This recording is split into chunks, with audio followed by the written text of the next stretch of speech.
Selamat sore sahabat mania, bertemu lagi bersama saya Andi Tony Suryadi. Pada kesempatan kali ini saya akan membahas mengenai data and knowledge management. Pertama-tama kita akan membahas tentang multiple source of data.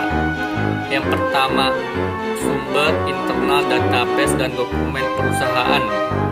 Yang kedua, sumber pikiran, pendapat, dan pengalaman pribadi.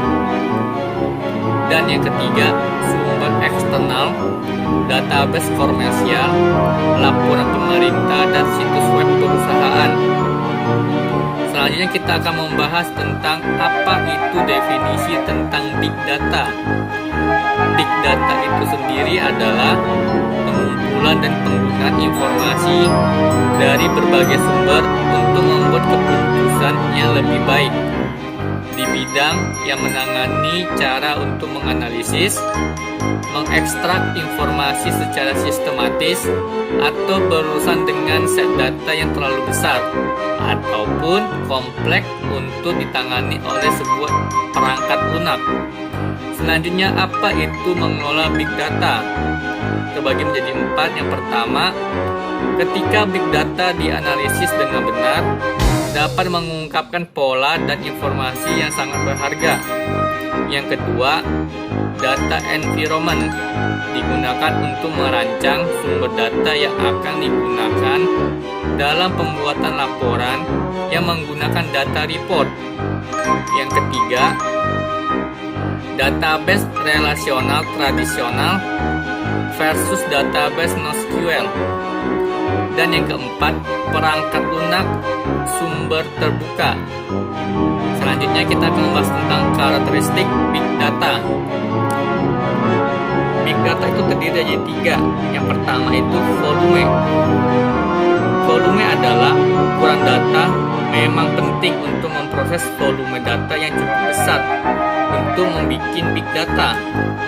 Sementara yang kedua, velocity. Velocity adalah kecepatan yang sangat cepat di mana data diterima dan langsung digunakan.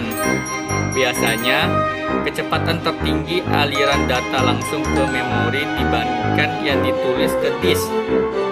Beberapa smart device yang menggunakan internet beroperasi dalam waktu nyata atau mendekati waktu nyata dan akan memerlukan evaluasi dan tindakan secara real time. Dan yang ketiga itu ada variety. Variety adalah berbagai jenis data yang tersedia. Jenis data tradisional biasanya lebih terstruktur. Dengan semakin berkembangnya Big Data, ada juga data yang belum terstruktur. Data yang belum terstruktur atau semi terstruktur seperti teks, audio, dan video memerlukan waktu untuk diproses agar Anda bisa tahu arti dari data-data itu. Selanjutnya kita akan membahas tentang leveraging Big Data. Yang pertama itu menciptakan transparansi. Kedua, mengaktifkan eksperimen. Yang ketiga, mengelompokkan penduduk untuk menyesuaikan tindakan. Yang keempat, mengganti atau mendukung pengambilan keputusan manusia dengan algoritma otomatis. Yang kelima, mengembangkan model, produk, dan layanan bisnis baru. Dan yang keenam, organisasi dapat menganalisa lebih banyak data. Selanjutnya kita akan membahas apa itu database approach.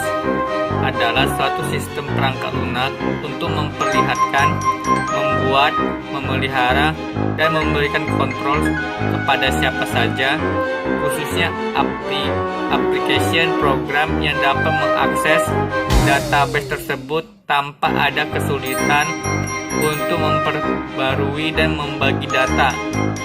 Terbagi menjadi 3. Yang pertama, data redundancy, yaitu data yang sama bisa dilakukan di 2 atau lebih lokasi. Yang kedua, data isolation, yaitu aplikasi tidak dapat mengakses data yang terkait dengan aplikasi lain. Dan yang ketiga, data inconsistency, yaitu berbagai data yang tidak dapat disetujui. Sekian dari presentasi dari saya. Apabila ada kekurangan atau kesalahan, terima kasih.